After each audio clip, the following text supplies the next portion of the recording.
We're so excited to be here today to promote the 10 all-new episodes of Futurama dropping this September 15th on Hulu! The show's creator, executive producers, supervising producer, and cast are all backstage and ready to give you a sneak peek of the new season. So let's bring them out, shall we? Please welcome to the stage the world's greatest cast and stars of Futurama, the voice of Scruffy, David Herman. The voice of Hermes Conrad, Phil Lamar. The voice of Amy Wong, Lauren Tom. The voice of Kif Kroker, Maurice LaMarche. And the voice of Dr. Zoidberg, Professor Farnsworth, and Philip J. Fry, it's Billy West. It's Billy West.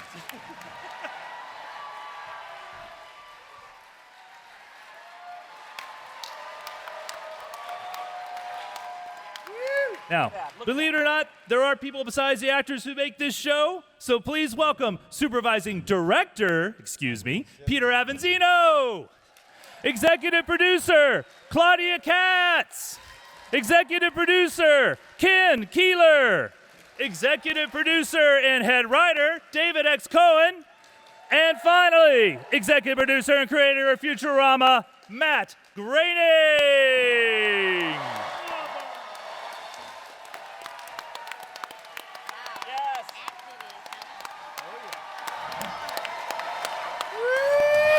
Thank you, ladies and gentlemen. Thank you, honey. Matt, you gave away the secret item that you're holding there.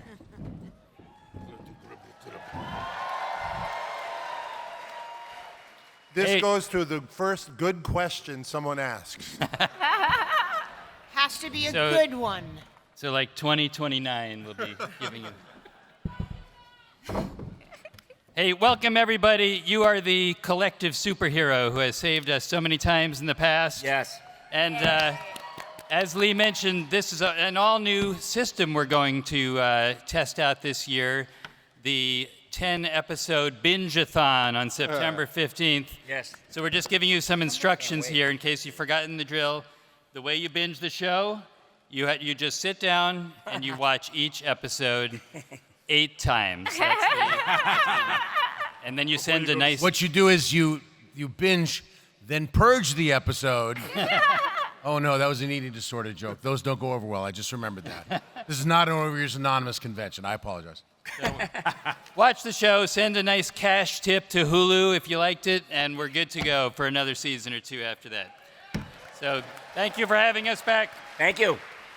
We are going to start off right away with a live table reading of an upcoming episode. Can we go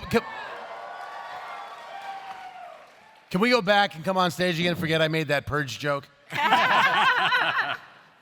This is going to be the 6th episode of the season, but who cares because they're all coming out the same day. So Yes. You'll have to wait 3 hours to see it. This episode is entitled Wicked Human. It is written by the fantastic longtime writer on Futurama, Eric Horsted, who's somewhere in the hall today. Eric! We love you, Eric! Directed by a fabulous director who's now been with the show for many years, Ira Sharak. Yeah! And the episode is entitled Wicked Human. Here we go. We're going to read Act 1. By the way, I should note, Tress McNeil is not here. Lauren Tom is going to take over generously. Lauren Tom! And John DiMaggio, who's almost always here, could not make it this year, but Maurice LaMarche is going to be doing his very best bender for us. Here we go. We fade in deep space. Glorious music accompanies a beautiful shot of a magnetar imploding, as seen at the end of episode 8 ACV-10. You all remember it. After a beat, we whip pan across millions of light years to the Planet Express building, where the observatory dome is open and the smelloscope is protruding. We hear the professor sniffing excitedly. Inside, the professor has his nostrils on the smelloscope, and the rest of the crew is looking on. Good news, nobody. The smelloscope is locked onto a collapsing magnetar. Oh, I never thought I'd live to smell the day. He turns to Amy. Amy, take this down. Amy holds up a notepad. A hovering robotic pencil springs into position to take notes. Traces of lavender and oak. Amy repeats it quietly to the pencil. Traces of lavender and oak. The pencil misspells it lavendar. It stops and speaks with a tiny mouth. Wait, how do you spell lavender? Notes of new car smell. The pencil resumes scribbling. Only 2 L's in smell. Just then, a dust cloud starts engulfing the scene. What's all the cursed dust? Gesundheit. We reveal Dr. Zoidberg flopping around naked in a metal tub filled with dust. Gross. Hermes. I think I see Hermes. Sweet, good, and plenty of ballroom 20. What are you rolling in? Your own filth? No, everyone's. It's the contents of the office vacuum. I'm taking an abrasive dust bath. Everything you do is abrasive. Zoidberg rubs his back with a scrubber, generating more dust. Ooh, my sinuses are so inflamed I can't smell a thing. I'll have to clear my nose with a nasal laser or naser. I've never heard of a naser. That's because it doesn't exist. So one of us will have to invent it. Scruffy checks a chart on the wall. Well, reckon it's your turn, Professor. Very well. In the professor's lab, Farnsworth tightens a screw on a small gizmo that looks like a nasal spray bottle with 2 crystal nozzles. He squeezes it, and red lasers shoot from the crystals. Okay, let's test it out. Fry, get over here. We see Fry nearby, tangled in his red jacket, an arm coming through the neck hole and his head caught in the sleeve. Hang on. I'm caught in my armhole. Oh, forget it. I'll just try it on this test melon. He turns to a watermelon sitting on a lab stand and sticks a plastic nose on it. He then shoves the crystals in the nostrils and activates the device. There's a loud hum as the watermelon glows red. Then suddenly, it explodes, splattering goo on everyone. Fuck me. Not quite powerful enough. Professor pulls out one of the crystal nose pieces and examines it. I'll need some new crystal resonators. To the ship, heroes. Boom, dibby boom, boom, boom. Skiddy bop, dip, dip, dip, dome. Skiddy boom, boom, boom. Skiddy dip, dip, dip, dip, dome. We cut to Central Park. A large banner hanging between 2 huge crystals reads New New York, New Age Fair. The crew enters. We just walked over while you were humming. Okie doke. They pass booths including used toe rings, third eye monocles, and let me feng shui your purse or wallet. They step up to one with numerous white crystals marked the Wonders of Borax. It's manned by our favorite walking, talking mineral, the Borax Kid. You in the market for crystals, Abe? Well, sir, you're looking at one. Folks call me the Borax Kid. He breaks off a small crystal from his own neck and holds it out. Borax is just for laundry. Not so. Why, it's also a leading cause of accidental poisoning. They walk off in a huff. At another booth, Billy's Crystals. The table's crammed with crystals of all colors and sizes. The proprietor, Billy, is a dim, heavy-lidded 50-year-old New Age dude. Hermes, Amy, and the professor approach. Hello. We are in the market for a flawless 200-carat discount sapphire. Sapphire? Well, I suppose you'd know it by its chemical name, aluminum oxide. The professor holds up a paper with the chemical formula Al2O3 written on it. Whoa. Words can have numbers in them? What birthstone is it? Virgo. Can you describe it in a way that's less scientific? No! How about blue? Oh, blue. Yeah, we got blue. Very powerful vibrations, man. Helps us speak our truth. He holds out a small blue crystal. The professor snatches it. My truth is, I hate you. Professor snaps the crystal in half and inserts the two halves in the naser. He then shoves them in his nose and squeezes. We hear a loud burst of laser blast, and his nose and glasses glow blue. Oh.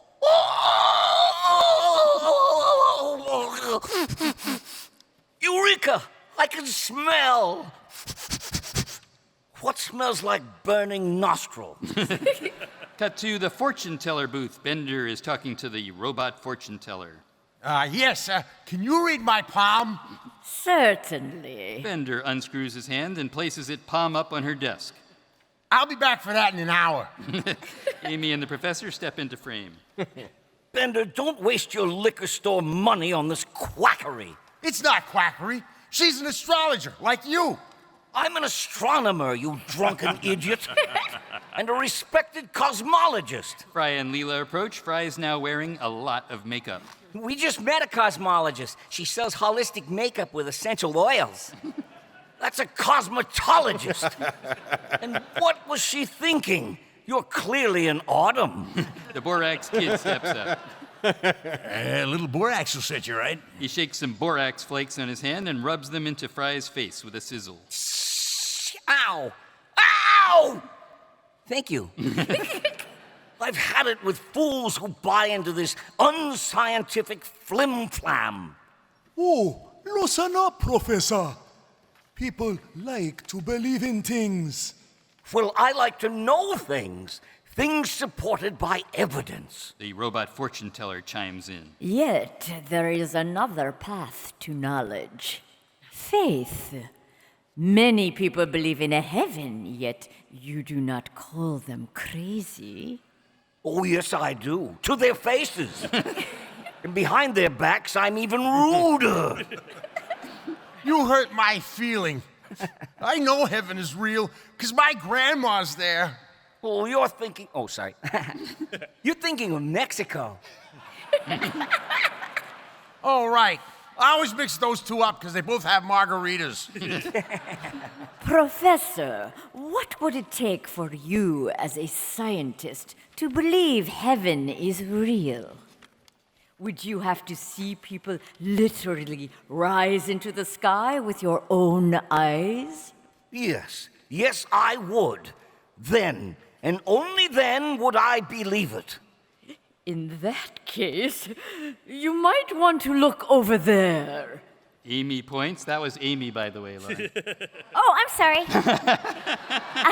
In that case, you might want to look over there. Amy points in shock. The crew members turn to look and their jaws drop. Heavenly music begins as a few people in the crowd majestically look upward and then rise silently into the sky. More and more follow suit. I still don't believe it. We cut to black. And now, as a special treat, the world premiere of Act 2, which we are going to show to you. And just again, thanks to Maurice for filling in as Bender. Hey. Thank you. Yeah. And in the booth, let's roll the clip. Let's roll Act 2. We're going to see it.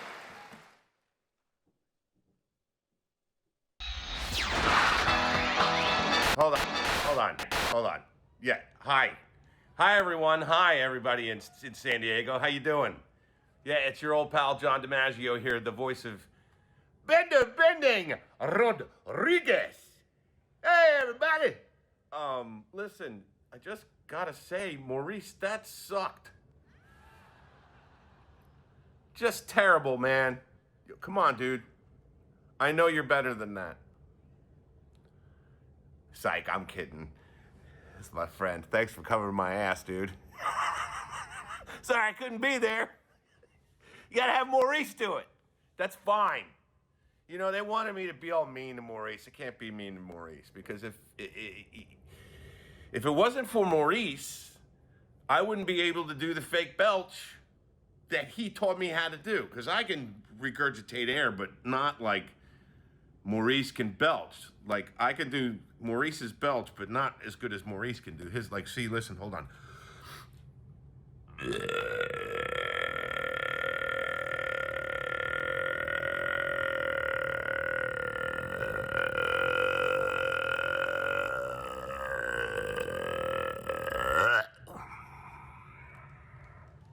I wouldn't be able to do that without you, Maurice. So you keep going ahead and covering my ass when I'm not there. That's awesome. Everybody make some noise for Maurice and everybody else in the cast. Come on, and David X. Cohen and Lee Supersitsky for crying out loud. Matt Groening, come on, make some noise. You got to make some noise for everybody. And now it's time for Act 2 with the real John DiMaggio. As it is space a Pope, huh? Hey, ma que cosa.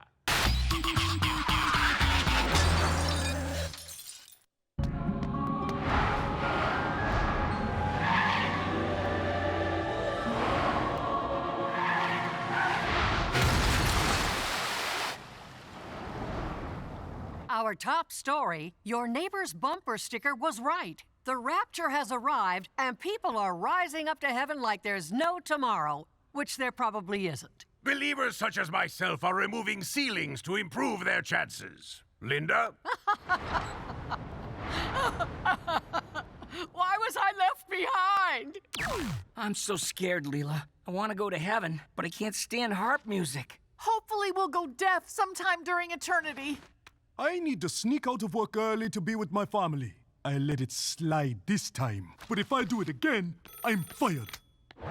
Are you okay, Amy? Don't panic. I'm not panicking. Am I supposed to be panicking? Maybe we should all fly to my homeworld, Amphibious 9, until this blows over. We can't. All air traffic is grounded due to the thick clouds of people. Do you think I'll be left behind? What if they don't take pets? Oh, I told you you're not a pet. Now fetch me my slipper. How can you people believe this rapture nonsense? There's no proof. That looks like proof to me. Ow! The scientific method requires forming a hypothesis, then collecting data to test it. Don't we have a hypothesis? That people are rising up to heaven? Well, it's a lousy hypothesis, so our job is to disprove it. We aren't some cult of belief. We're scientists. Well, I don't know that we are. Then it's settled. With evidence and reason, we'll persuade the world to abandon these cultish delusions. Now, how better to promote science than by wearing a garment that demands respect? The lab coat. All the buttons are missing. Strange. Who would eat nice, crunchy buttons? Just tie them with various lengths of wire. Oh, and put on these pro-science rocket badges. Science is truth! Science is truth! Now kneel in the direction of MIT.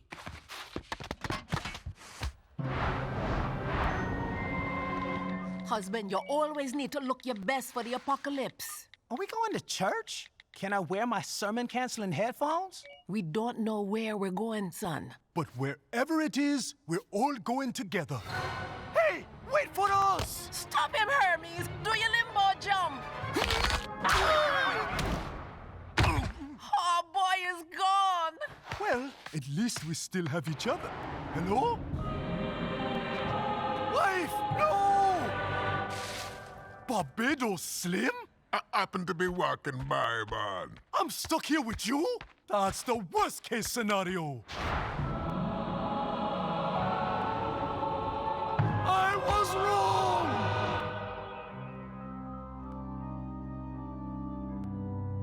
My fellow faith leaders, we gather to discuss this blessed ascension that whoever or whatever heavenly force has bestowed upon us in his, her, or their infinite or finite wisdom. Amen. Feels good to lead the religion that saw this coming a long time ago. Excuse me, we called it first. Not even close. Our holy book predicted this when your Dead Sea Scrolls were barely even sick. No,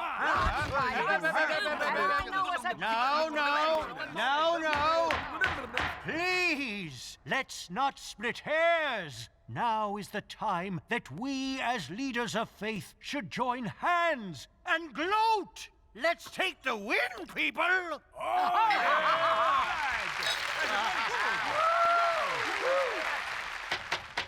Boo! Despite your various hats, you're all just members of the same crazy cult. Commence Operation Anti-Cult. We worship data, not a false creator. Perhaps I'll command even more respect wearing Darwin's beard. Have you heard the good word of science? It's peer-reviewed. Amy, what's going on? We're inviting people to embrace science. Join us and drink the Cult Aid. Cult Aid? It's a cultured yogurt drink we grew in a beaker with bacteria. Ugh. Almighty science is so powerful, it's only occasionally wrong. You seem quite passionate, brother. Care to share your testimony inside? I'd be honored, you fraud. Divine revelation is rubbish. Understanding must be earned in the laboratory. We don't need the megaphone. It's for me. I can barely hear myself. Now look here, Professor Glasses. If science has all the answers, maybe you can tell us why folks are rising up to heaven. Oh, I can, and I will, as soon as I figure it out. It seems you have faith in science, much as we have faith in the divine. Ah, but there's a difference. Science makes predictions that prove correct time and time again. That is the evidence that fuels my faith. What fuels yours? The knowledge that whatever happens is the Lord's plan. But you can use that to explain anything. That's what's so great about it.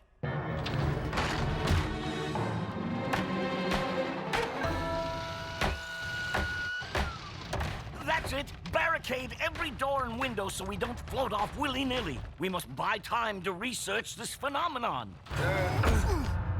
No way I'm ascending to heaven with Barbados and La Barbara. I'd rather go to hell. I'm here for you, friend. I think I'm already there. Leela? Fry, now isn't a great time to propose. No, I can't risk you floating away without me, so I tied my shoelaces to yours. Oh, that's so sweet. Ow! Oops! Man, that looked funny, but it really hurt. I think my skull's fractured. Hey, why are you falling up? No. Oh, wait. Yes! We're gonna be together for all eternity, Leela. Ow! Damn it! Which one of you idiots left the roof open? Oh, right. Sorry.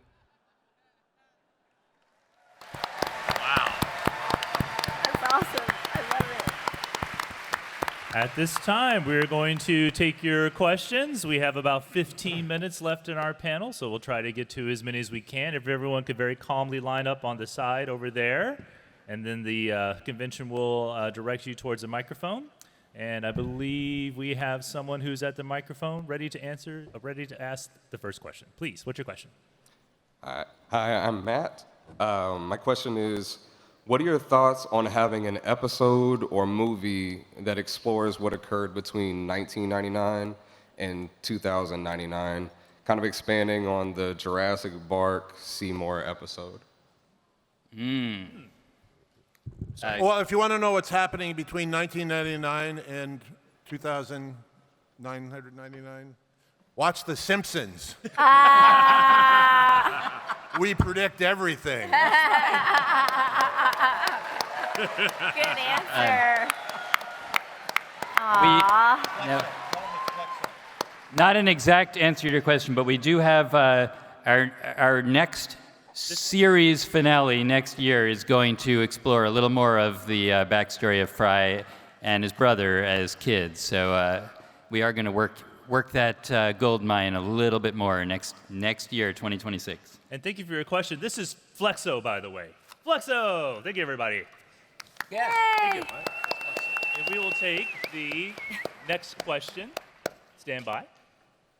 Hello, my name's Eric. Love the show. I really enjoyed the season finale, the simulation within the simulation that kind of was a perpetual simulation. Wait, how did you... Oh, the episode I wrote. Oh, thank you. Now I remember it. How did you guys come up with that? I know there's some science behind it, but what was your guys' process for developing that episode? I mean, I can tell you when that was in my mind for a long time when Matt first was talking about maybe bringing the show back just before the pandemic, I think, and early on, I was thinking that might be a good idea for the first episode back, but then it started to, when it came together, I was like, this feels more like a last episode. But one of the main inspirations was I had read an article, I don't remember where or who wrote it, about all of this real science evidence that is pretty good evidence that the universe is a simulation, and it's pretty scary, like the idea that you could save computing power by having the speed of light slow down the rate at which information spreads so you don't have to compute everything at once, or the quantum mechanics idea that you don't have to actually decide something until someone looks at it, which again would save huge amounts of computing power. So it just started creeping me out, and I thought, things that creep you out are a pretty good episode. And I can speak for the rewrite, which is David comes in, he's got the idea, he tells us the idea, he goes out, he writes it, he comes back, and we just nod and say, yeah, good. That's it.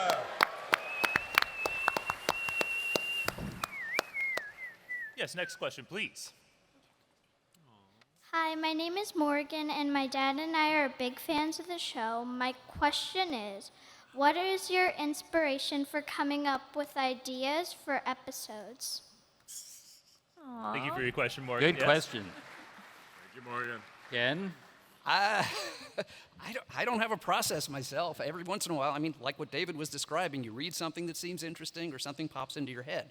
I think one advantage this show has that I've talked about before is because we get canceled so often, a lot of new things get invented while we're off the air. Like even in the past, literally cell phones, streaming TV, all these things come about, and then we can make fun of them when we come back. So the real world generates a lot of our ideas, and we kind of steal them from the news. And that's why we love to be canceled so often. It's very helpful. I hope Hulu's listening. Cancellation, just nothing better for the show, really. But honestly, cocaine. Thank you very much. We have a drawing of Fry for you. Thank you so much. Good question. Yes. Yay! Thanks, Morgan. Yes, we're ready for our next question. Hey there, as someone who owns multiple versions of the complete Futurama on DVD, will we see these Hulu episodes be released in physical format? Please. Claudia, do you know anything about that? Claudia Katz? We're working on the Laserdisc deal, but it's going slowly. Claudia Katz, our executive producer, works closely with Millie Smythe on products. So We were working on a big VHS release, but we kind of put that on hold. So, I don't know. It's a good question. We had a lot of fun doing the DVD commentary in the past, but I'll get right on that. Let me ask, would people buy this if we put out a complete collection box and it was empty? And it just directed you to stream the new episodes. Would you buy it? I'll buy it. I think we've got a product.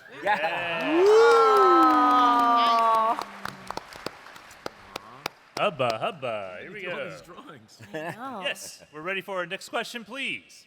Hello, I'm Joseph. This is my first time asking a question at Comic-Con, and I've been going since 2015, so super fun. My question is for anyone who wants to answer it. What is your favorite cameo that's ever been on the show? There's Al Gore, Bob Odenkirk was on. There's a lot, so. Those are the big two, though. Maurice, who's your favorite guest cameo we had? I have to say that it would be Bill Shatner and Leonard Nimoy. And Welshie. Woo! Yep. We had Neil deGrasse Tyson last season, and that was, I thought that was pretty fantastic. And LeVar Burton. And LeVar Burton, pretty great dynamic duo. I'm going to spill the beans. We have a cameo that was extremely exciting to record in episode 1 when we come back. I do not know if this has been released yet, but I'm going to let you know. For any basketball fans in the house, Victor Wembanyama is going to be in our premiere this year. I don't know basketball. That will mean more. Huge basketball crowd here. He's the that was a tallest player. sky hook there, Dave Cohen. Yes. That was a true sky hook. And for that question, you can not only get a picture of Zoidberg, but one that was ripped by me. Yes. My favorite was Pam Anderson. I knew someone She would say answered that. all my questions about this tape of her and her husband. Yes, but she answered it with the phrase, screw off. Very benevolent woman. I like Stephen J. Hawking. He's very easy to animate. Yeah. As a head. Is it Jay Hawking? Isn't it? Stephen Is it Hawking? W? What's his middle initial? It's Stephen In J. our Gould. world, it's Is it J, Okay, I can't remember. Who knows? Someone out there knows. What's Stephen Hawking's middle initial? Do any of you have a supercomputer in your pocket that you could maybe look this up on? Well, while we're working on that, we'll be ready for No, our. Stephen Hawking and Neil deGrasse Tyson are biggies for me, for sure. Yes. Thank you all. Next question, please. Hi, my name's.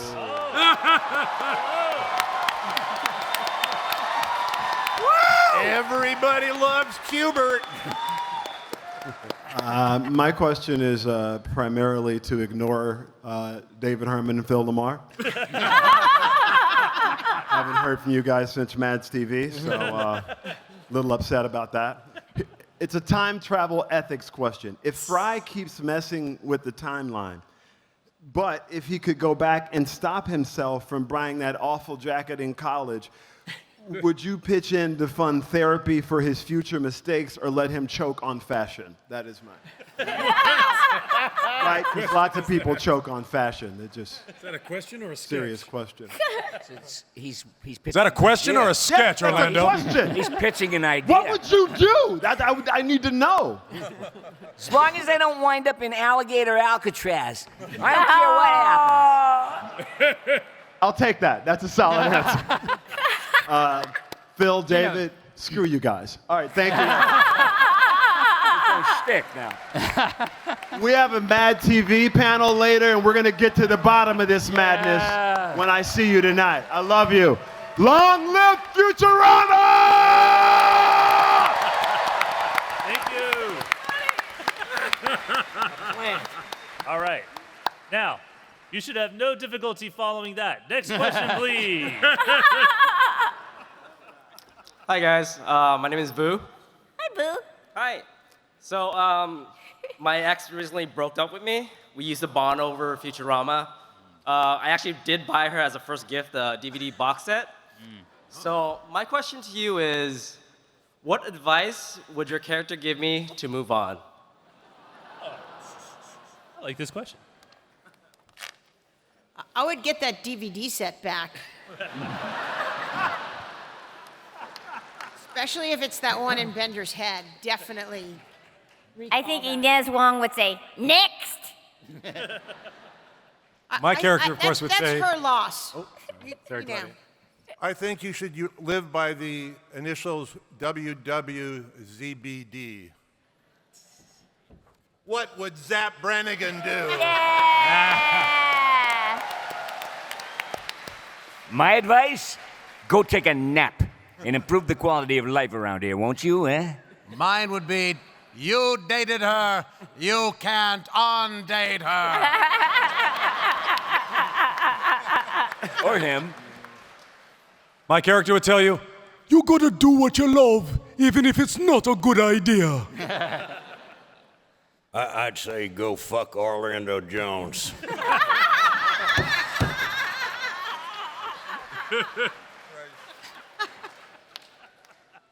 Thank you very much for your question. We have a couple of drawings for you to help with that heartache. Aww. And we're ready for our next question, please. Good morning, my name's John. After so many years and so many episodes, do you guys have a favorite line from your character or another character on the show?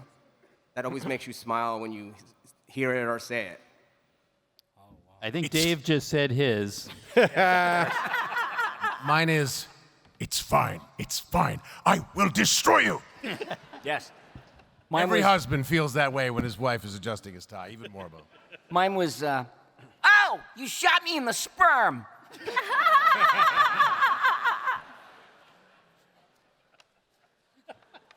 So there. That put the end. And the crowd went crazy. Good night, everybody. Hey, a sweet something of someplace. Yeah. The professor. Okay, we're getting pretty close to it, but we have room for a couple more questions, starting with, yes. Hi, my name is Hayden. My question is, in The Simpsons Futurama crossover, how did the time capsule with Bart's DNA get to New York when the time capsule was buried in Springfield? Oh, wow. Can I ask That's a question for our head writer, I believe. That was something that Matt worked really hard on, and he discusses a lot, so he'll answer that question. I think you should save that question for the Simpsons panel next. Yeah, I'll answer it then. Yeah, those writers will No, be the answer is, of shortly. course, a tried and true answer from The Simpsons. A wizard did it. Oh, there you go. A wizard. May I ask how old you are? I know you're off the microphone. Amen. Amen. I love it. I want it. Oh, okay. Thank you very much, young man, for your question. Nice question. Thank you. Hi, excuse me. Hi, guys. Nice to meet you. Thank you for making me laugh for the majority of my life. My only question is, in the beginning of every intro, there's a little sentence at the bottom. My favorite is now in color. What are your guys's? Wasn't that the first one? Yeah, but start with the best. It was all downhill after the first one. Also seen on TV is a good one. Ken, what's our process for writing those? You tell us to write them, and we Yeah. write them. Yes. No, we had to do that recently. Everybody hand in 10 of these. So, yeah, everyone hands in 10 of them, and then out of those 100, I use one and say, go out and write 100 more. That's a grueling 2 days or so of the annual schedule. And then we get a paycheck. Wait, what? I have That a question favorite. deserves Scruffy. My favorite of all of them is not the one with the dead dog. I loved after our last cancellation, our series finale, Avenge Us, written in dripping blood. And you have! You have. Yay. Thank you for avenging us, and I believe most likely this is going to be our very last question. Boy, we hope it's good. Yes, please.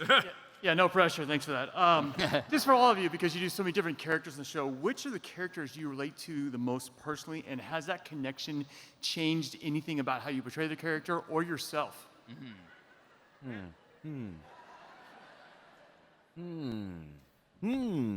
I probably relate to Kif the most. Inside, I'm very shy and unsure of myself, and even though I can sometimes come off with the bravado of Calculon, I really have a big time inner Kif. That's why I love you, Kiffy. Oh, you are my Smizmar forever, Mamie. Mamie? Yes, Mamie Van Doren. Actually, that's who I really love. I know Lauren has talked about this before, but she has a close connection to her family tree in the show with Amy's mom, Inez. Yes, Inez. Inez is my grandma, and she always used to say, das your name, how, which are the two phrases I use when I have to curse as Amy, which basically translates as, I'm going to chop your head off, and I'm going to beat you to death. All the loving things. Sweet old grandma. Well, like Maurice, I too am sweet and shy, and I like to hold back, but I secretly relate to Morbo. I will destroy you! Yay. Hey, Phil, you did Hermes' father in the coffee episode, and that I think you had drawn on some family connections as well, correct? Well, yes, I've done a lot of family connections. Well, I always felt like I wanted to make Dwight sound like my son, who was, a young kid at the time. And now he's like a foot taller than you. Yes. And he's in the audience. Yeah. That was a secret shout out. Dave, in what way are you like Roberto the killer I don't know. robot? I just practicing my stabbing over here.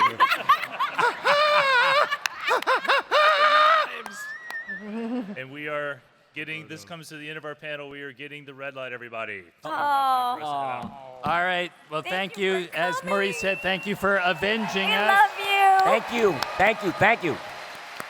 Hey, do you want to say stay for But as we Thank you for coming to the world of tomorrow. Yeah. Thank you. And as we exit, we are going to leave you. We're not quite done yet. We're going to leave you with a little trailer for the very first episode when we come back September 15th. So enjoy, and we'll see you then. Thank you.